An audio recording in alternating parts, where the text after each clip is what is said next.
Good afternoon. আসলে এটা দেবলীনার profile, তো সেখান থেকে আমরা নর্মালি লাইভে আসি না, কিন্তু আজকে আসার অনেকগুলো কারণ আছে যেগুলো সোশ্যাল মিডিয়ায় গত 3 দিন ধরে যেটা চলছে। এবং সবাই অনেকেই সবটা জানেন, কেউ কিছুটা জানেন, কেউ কিছু জানেন না। সেই সব জেনে অনেকে অনেক রকম কমেন্ট করছেন, অনেক রকম পোস্ট করছেন, অনেক কিছু নিউজ বানাচ্ছেন।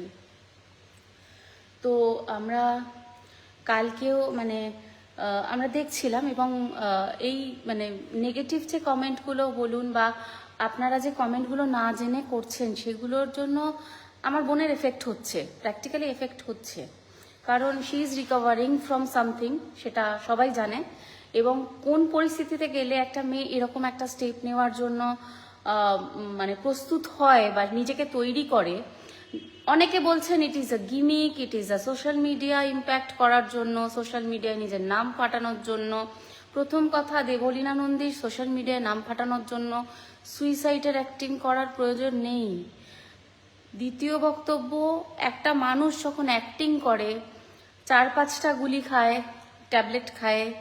আমার বোন 78 খানা ট্যাবলেট খেয়েছে, যেটা আমার কাছে উইথ প্রুফ প্রেসক্রিপশন রয়েছে, যেটা ওর লাস্ট নার্সিংহোম থেকে আমাদেরকে দেওয়া হয়েছে। আমাদের কাছে সেই সমস্ত রিপোর্টস রয়েছে।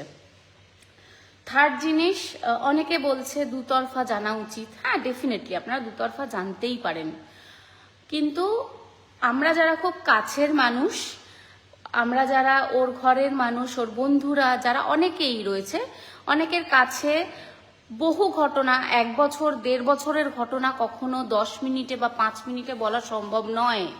আমাদের কাছে উইথ প্রুফ অনেক কিছু রয়েছে, যেগুলো আমরা প্রমাণ করতে পারি যে আমার বোন নির্যাতিত ছিল কি না মানসিকভাবে।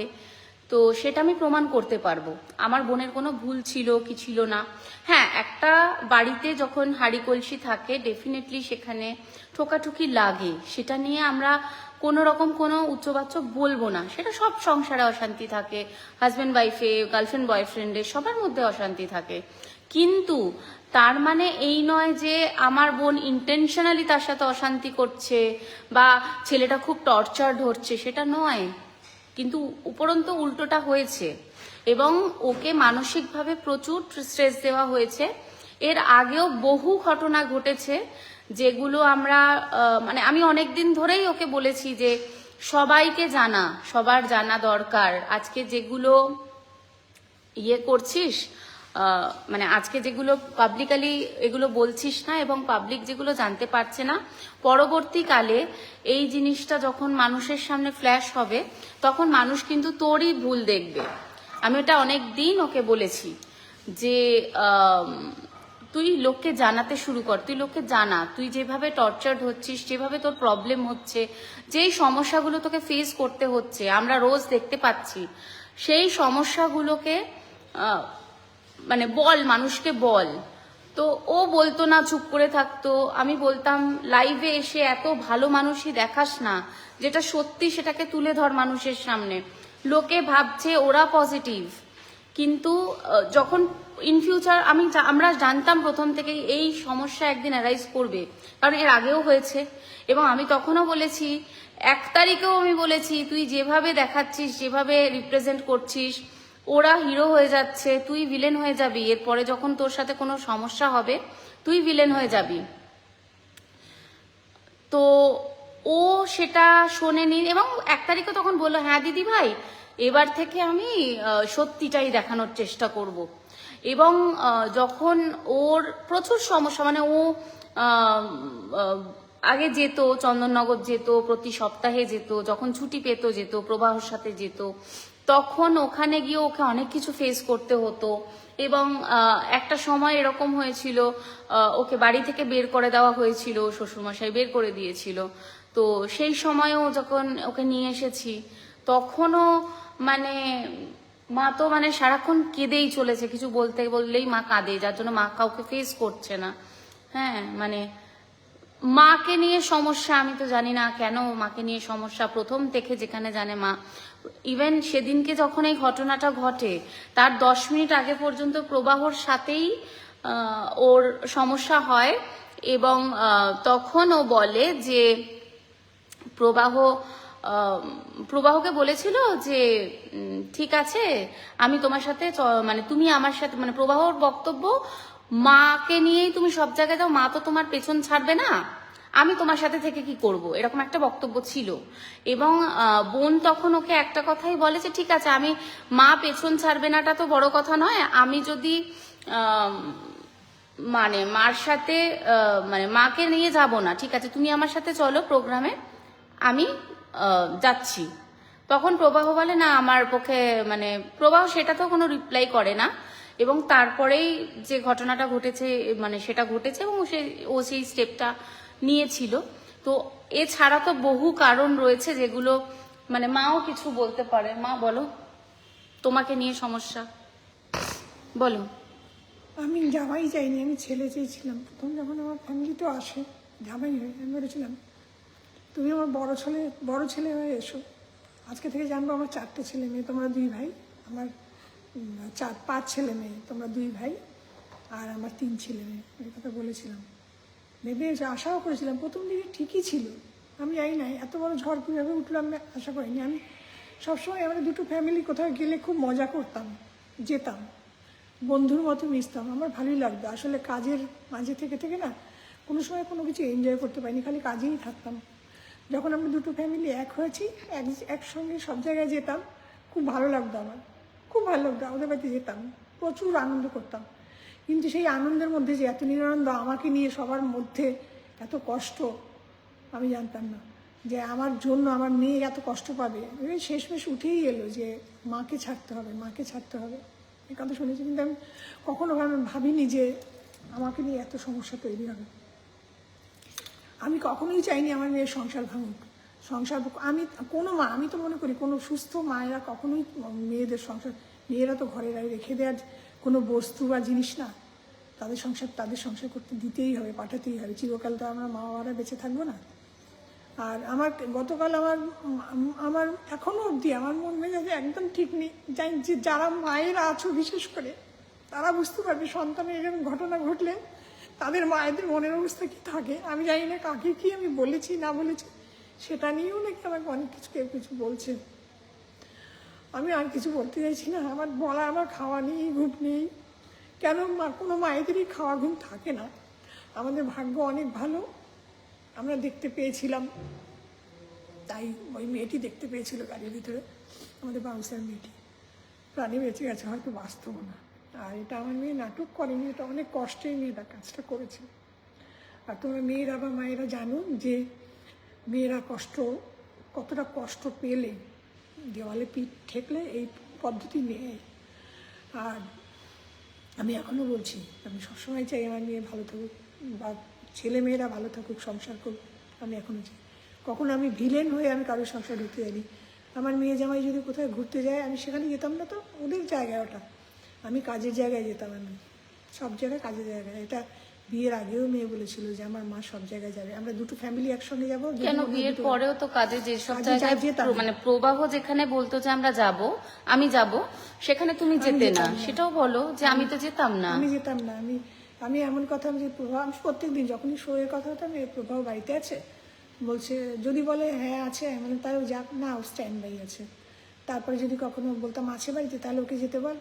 ও নাকি বলতো মা বলেছে যেতে, এরকম নাকি বলতো, আমি জানি না সত্যি কি জানি না। কোনো জায়গায় যেত, কোনো জায়গায় যেত না। তা আমার তো কোনোদিন খারাপ লাগেনি যে গেছে। ও যদি যেতে পারতো তাহলে হয়তো আমাকে যেতে হতো না। আর একটা ব্যাপার, আমি সব জায়গায় আমার মেয়ে ছোটোর থেকে একা, কোনোদিনও একা কোথাও যায়নি, একা অভ্যস্ত না। আর সেই জায়গাটাই আমি, ওরা পারছে না, ও পারতো, আমার জামাই পারতো না যেতে, আমি সব জায়গাগুলো যেতাম।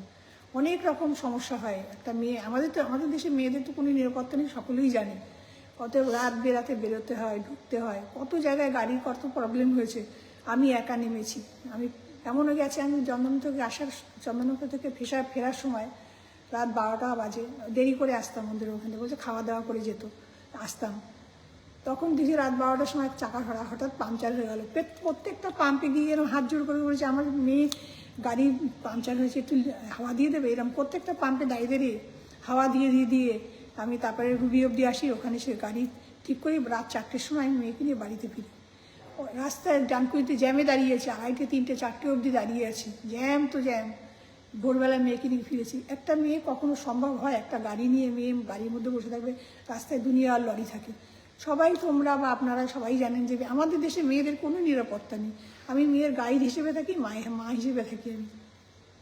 তারপরে আমাকে নিয়ে আমার এত সমস্যা কেন? আর কোনোদিনও আমি জানি না যে আমাকে নিয়ে এত মন্তব্য, মা এত কষ্ট কেন ওদের হয়েছে যে মা পেছন ছাড়ে না। আমি তো মা হিসেবে কাজের জায়গায় মেয়েকে গাইড করার জন্য যেতাম, সেটা সারা দুনিয়া জানে। মা সারা জীবন সঙ্গে ছিল। আমি এখনও বলছি, আমি যদি কালকে কিছু ভুলভাল বলে থাকি, আমার এখনও পর্যন্ত আমার মাথার ঠিক নেই যে আমি খালি ভাসতে, আমার মেয়ের কি হয়ে যেতে পারতো, কি হতো। আজকে কিছু হলে আমি 3 দিন হয়ে যেত, মেয়েকে কোনোদিন আমি ফিরে পেতাম না। আর সকলকেই বলবো, তোমরা সবাই মেয়ের জন্য শুভ কামনা করো, আমার মেয়ে যেন তাড়াতাড়ি সুস্থ হয়ে যায়, এটাই বলবো, আর কিছু বলেনি। সব থেকে বড় কথা, বোন এখনো পর্যন্ত ট্রমাটাইজড, এবং ও একটা কথাই বলে যাচ্ছে, প্রবাহ এখনো একটা ফোন করলো না, একবারও এলো না তো দূরের কথা, মেসেজ পর্যন্ত করলো না। তো ওর দিকে তো তাকাতে পাচ্ছি না, ভীষণভাবে কান্নাকাটি করছে, যখনই পাচ্ছে ভীষণ উইক হয়ে যাচ্ছে, কান্নাকাটি করছে। আরো মানে বহু জিনিস আমি মানে সোশ্যাল মিডিয়াতে দেখছি যেটা চলছে ওকে নিয়ে। কালকে সায়ক এসেছিল, সায়ক একটি লাইভ করে এখানে বসে, আমরাও তখন ছিলাম, এবং ও ওখানেই বলে যে আমি প্রবাহকে মেসেজ করিনি প্রথমে, কারণ আমি জানতাম মানে প্রবাহ রিপ্লাই করবে না। কিন্তু এই কথাটাকে এমনভাবে মানে প্রমাণ করা হচ্ছে প্রবাহকে মেসেজ করেনি, তো ও কি প্লেন না উড়িয়ে ও মেসেজে রিপ্লাই করবে? ও কি কাজ করবে না মেসেজে রিপ্লাই করবে? আরে ভাই, ও বাড়িতে ছিল, ও লাস্ট 3 দিন ধরে বাড়িতে বসে খাচ্ছে, আমাদের কাছে সব প্রমাণ রয়েছে, জোম্যাটো অর্ডার করছে, খাচ্ছে, কিন্তু সে একবারের জন্য ফোন করছে না, মেসেজ করছে না। তারপরে প্রবাহকে এর আগেও যখন ও বিপদে পড়েছে পেয়েছি, এবার সমস্যা হচ্ছে প্রবাহকে এর আগেও যখন ওর প্রবলেমের জন্য বলেছে রাস্তাঘাটে যে টায়ার পাঞ্চার হয়ে গেছে, বেবি দেখো না এরকম রাস্তায় অমুক জায়গায় আমি আছি, টায়ার পাঞ্চার হয়ে গেছে, প্রবাহ ফোন ধরে একটা কথা বলেছে, বেবি আই এম স্লিপিং, দেখো কি করবে করে নাও। তাহলে তাকে সেই মানুষটা যখন কোনো প্রবলেমে পাশে দাঁড়ায় না, ও যখন বলে আমার শরীর খারাপ, আমার ডাক্তার দেখানোর দরকার, তখন ওর টাইম হয় না, সেই মানুষটা থাকে না অর্ধেক সময় ওর পাশে, তা তাকে কি মেসেজ করবে? সে বুঝতে পারছে যে আমার সময় আসন্ন, তো ডেফিনেটলি তখন তার বেস্ট ফ্রেন্ডকে, সায়ককে তার মনে পড়েছে, এবং সায়ককে সে হয়তো অন্য কারণেই মেসেজ করেছিল। হ্যাঁ, তো সেটাকেও একটা ভুল ভাবে নেওয়া হচ্ছে। আচ্ছা, অনেকে লিখছে এই সব হচ্ছে পাবলিসিটি স্টান্ট, এসব হচ্ছে কম্পেনসেশন দাবি করার জন্য, পাইলট দেখে তো বিয়ে করেছিল তাই জন্য পয়সা নেবে, এখন তাই পাবলিসিটি স্টান্ট চলছে। ভাই, প্রবাহ নন্দীর ইনারওয়্যারটাও আমার বোন কিনে দেয় পয়সা দিয়ে। হ্যাঁ, তোর ইনারওয়্যারটাও যেটা পরে না, বেবি আমার লাগবে, আমার বোন কিনে এনে দেয়, তবে সে পরে। ওর বাড়ির যাবতীয় খরচা না আমার বোন চালায়, ও যা স্যালারি পায় তার থেকে ডবল খরচা ওর পেছনে আমার বোন করে প্রতি মাসে। তো প্রবাহ নন্দীর পয়সার আমার বোনের দরকার নেই, কোনো কম্পেনসেশনের জন্য, কোনো পাবলিসিটি স্টান্টের জন্য, কোনো কিছু পার্সোনালের জন্য আমার বোন লাইভ করছে না, বা আমার বোন কিছু বলছে না।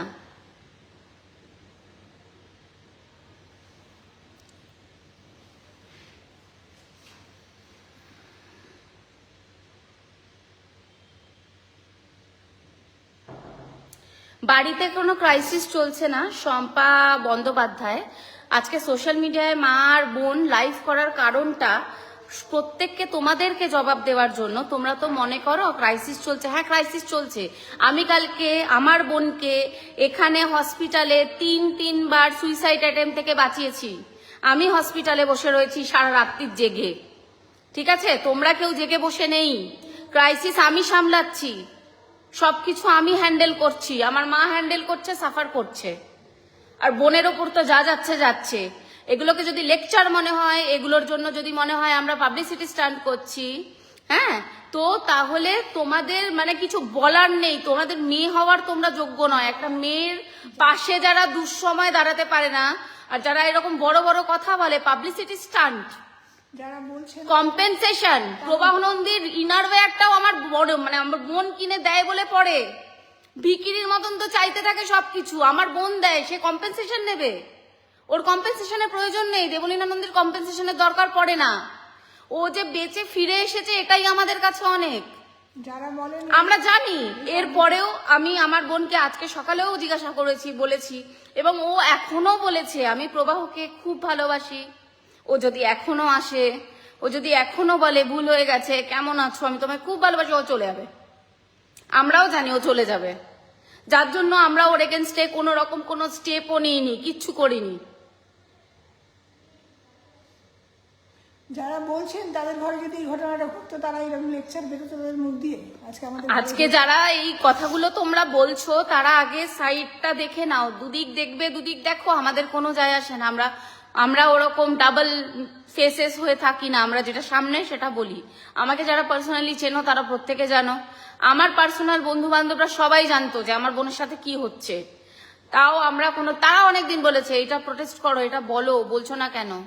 এবং আমার বোন বহু দিন ধরে মানে আমি ওকে বুঝিয়েছি, বিয়ের আগে থেকে ওকে বোঝানো হচ্ছে এই ফ্যামিলিটা ঠিক নয়, ভালো নয়, করিস না, ভেবে নে, দেখে নে বাবা, এটা কিন্তু ঠিক হচ্ছে না। আমি ওকে অনেক দিন বলেছি, ইভেন 1 জানুয়ারিতেও বলেছি, বাবা এবার একটু বুঝে চল, এবার একটু বুঝে কর।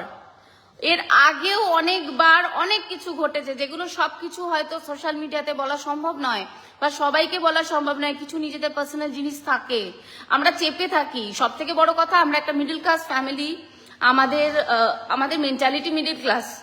আমরা মিডল ক্লাস ফ্যামিলির মানে মেয়ে, মা, আমি সবাই আমরা চাই যে ও সংসার করুক, এবং আমরা এখনো চাইছি যাতে সবকিছু ঠিক হয়ে যায়। বাট সেটা নিয়ে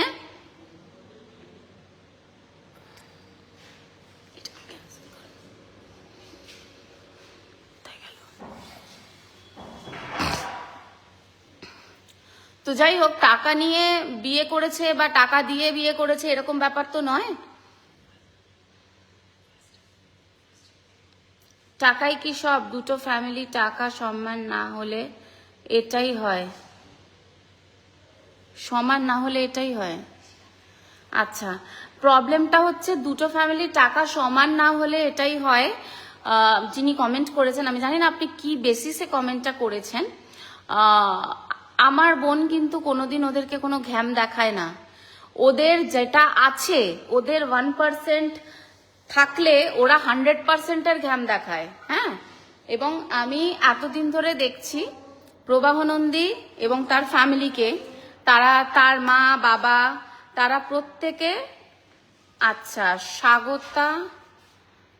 সৌগত ঘোষ, আচ্ছা সব বানিয়ে বানিয়ে মিথ্যে কথা বলছে। আচ্ছা, বানিয়ে বানিয়ে মিথ্যে কথা বলছি। দাদা, আপনি কি ওখানে উপস্থিত ছিলেন? আপনি কি 1টা বছর ধরে দেখেছেন যে প্রবাহ নন্দী কি কি করেছে? তাহলে আপনি আমাকে প্রুফ দিয়ে দেখান। আমার কাছে কিন্তু রেকর্ডিং ভিডিও আছে যে প্রবাহ নন্দী এবং তার মা বাবা কিভাবে আমার বোনকে হিউমিলিয়েট করেছে, বাড়ি থেকে বের করে দিয়েছে 6 মাস আগে। আমি গিয়ে তাকে নিয়ে এসেছি, এবং তখনও ওকে বার করে বলেছিলাম ফিরে যাস না, ফিরে যাস না, ফিরে যাস না, এরপরে গেলে তুই মরে যাবি। কিন্তু ও শোনেনি। ভালোবাসা, খুব ভালোবাসি, এখনো বলে যাচ্ছে খুব ভালোবাসি, তখনও তাই। প্রবাহ একটা ফোন করে 2 মাস কোনো ফোন করেনি, কন্ট্যাক্ট করেনি। আমার বোন পাগলের মতন ওকে মেসেজ করতো, কি করছো, কোথায় আছো, খেয়েছো কিনা, এটা ওটা সেটা। তারপরে বিয়ের সময়, তার মানে পুজোর সময় তাকে ওর বন্ধুরা বেরোচ্ছিল বলে আমার বোনকে ডেকেছে, এবং আমার বোন যথারীতি মানে কি বলবো, মানে আমার বোন যথারীতি কুকুরের মতন দৌড়ে গেছে। আমি বলেছিলাম তুই কি কুকুর যে তোকে 2 মাস পরে মানে বললো যে পুজোতে এসো বন্ধুদের সাথে ঘুরতে যাবো, তুই চলে গেলি। ও একটা কথাই বললো, দিদি ভাই আমার প্রথম বছর, বিয়ের পর প্রথম বছর পুজো বরের সাথে কাটাবো না। ও গেছে, আমরা সেটাও মেনে নিয়েছি। ও ভালো থাক, আমাদের একটাই মোটিভ, ও ভালো থাক।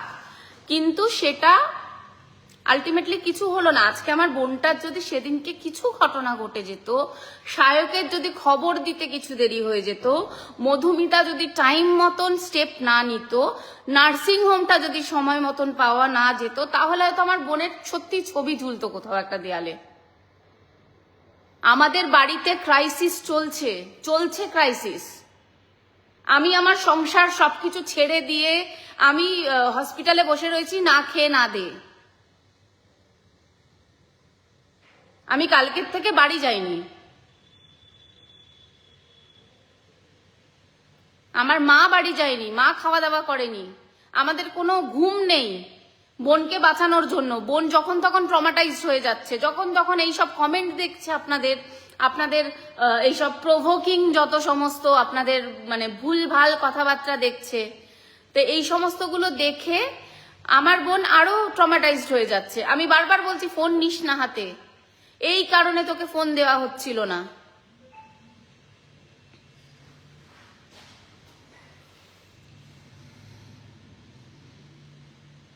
আমি অবাক হয়ে যাচ্ছি যে একটা মেয়ে, আজকে যদি আমি প্র্যাকটিক্যালি কথা বলছি, আজকে যদি আমার বোনটা মরে যেত, তখনই তো যারা আপনারা কমেন্টগুলো করছেন কম্পেনসেশনের জন্য আমার বোন করেছে, পাইলট দেখে বিয়ে করেছিল বলে এখন স্টান্ট করছে, পাবলিসিটি স্টান্ট করছে, তারাই তো হাতে মোমবাতি নিয়ে মিছিলে বেরোতেন জাস্টিস ফর দেবলি না।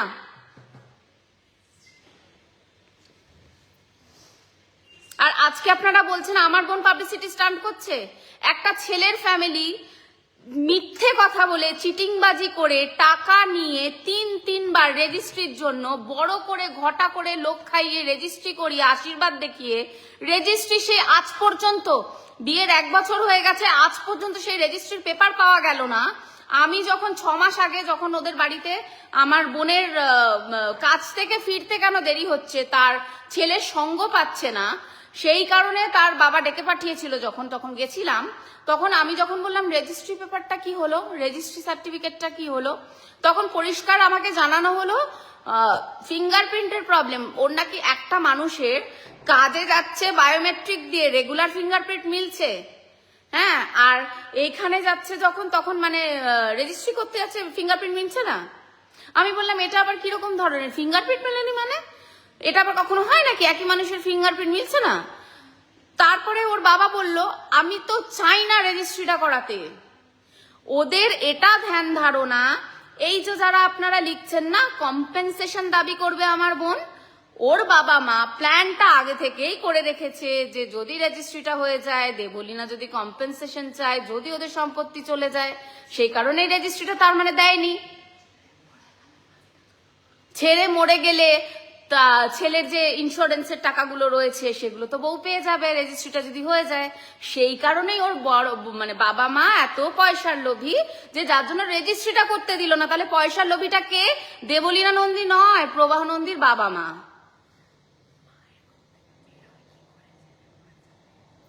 মায়ের মুখ থেকে বলছে ছেলে মরে গেলে টাকাটা কে পাবে, তুমি পেলে তো লাভ নেই, এরকম ধরনের কথাবার্তা বেরোয়। ওর মা এই ধরনের কথাবার্তা বলে। একটা মা কি করে তার ছেলে মেয়ের মৃত্যু কামনা করে, আমি প্রবাহ নন্দীর মাকে দেখে শিখলাম যে ওই মিষ্টি মুখের পেছনে কি সুন্দর মহিলাটি থাকেন।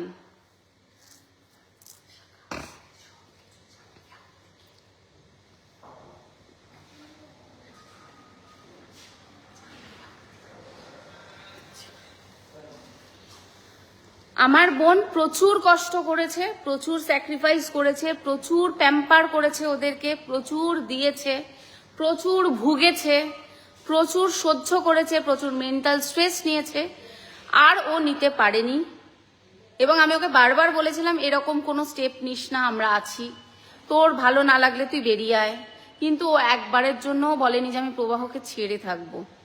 ও এখনো বলছে আমি প্রবাহর সাথেই থাকতে চাই, এখনো বলছে। ও একবার আসুক, বলুক ভুল হয়ে গেছে, ভালোবাসি, আমি চলে যাব। এবং আমিও ওকে পরিষ্কার কথাটি জানিয়ে দিয়েছি যে এবার যদি ও যায়, আমার মনে হয় না মৃত্যু ছাড়াও ফিরবে বলে।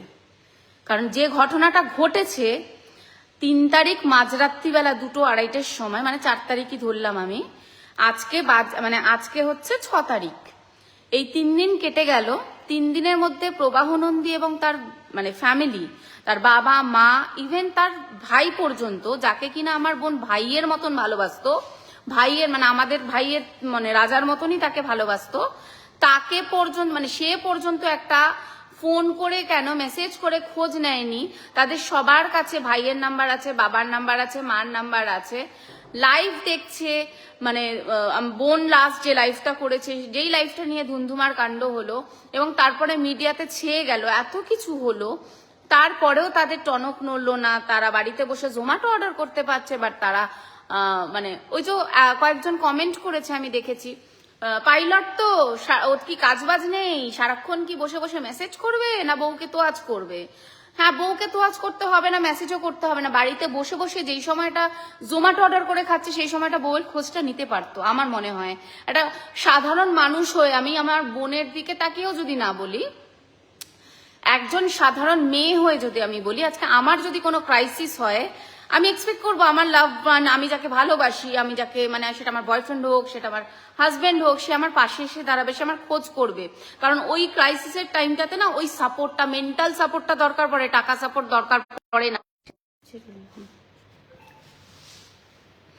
যাই হোক, আমার বোন কোনো মিডিয়া ফেস করতে চায় না, আমার বোন কারোর সাথে কথা বলতে চাইছে না, আমার বোন এখনো মুখ গুমড়ে বসে রয়েছে। মানে আমি ওকে হাসিয়ে মানে উঠতে পারছি না যে একটু হাস, একটু টাইম দে, একটু এই কর। আমার মানে সত্যি কথা বলতে আমার আর মার এটাই বলার ছিল, সেই কারণে আজকে বোনের প্রোফাইল থেকে লাইভে এসেছি। কারণ বোনের প্রোফাইল থেকে লাইভে আসলে অনেক মানুষ জানতে পারবে এবং বোন কেমন আছে। বোন একটু বেটার আছে, ভীষণভাবে ট্রমাটাইজড, এখনো পর্যন্ত শকে রয়েছে যে প্রবাহ একটা ফোন করেনি। ও একটা কথাই সবাইকে বলে যাচ্ছে এবং যারা ওকে দেখতে আসছে, ওর বন্ধু বান্ধব, চেনা পরিচিতি, আমাদের আত্মীয় স্বজন, ও সবাইকে একটাই কথা বলছে, একবারও ফোন করলো না, একবারও মেসেজ করলো না। আমার কি কোনো ইয়ে নেই? মানে আমাকে কেউ ভালোই বাসে না? আমি তো ভাবতেই পারিনি। তো যাই হোক, অনেকেই অনেক রকম কমেন্ট করছেন, হতে পারে পাবলিসিটি স্টান্ট, এটা ওটা অনেক কিছু মনে হবে, কিন্তু আমাদের লাইফটা তো আমাদের লাইফ এবং আমাদের লাইফটা ক্রিটিক্যাল, সত্যি ক্রিটিক্যাল ক্রাইসিসের মধ্যে চলছে এবং আমি বাধ্য হলাম আজকে এই লাইফটা করতে আমার বোনের দিকে তাকিয়ে। থ্যাংক ইউ সো মাচ, আপনারা সবাই দেখেছেন এবং আশা করি আপনারা কিছুটা হলেও মানে ক্লিয়ার করেছেন ব্যাপারটা। তো দেবলীনা একটু সুস্থ হলে ও নিজেই জানাবে যে কেমন আছে। Thank you so much.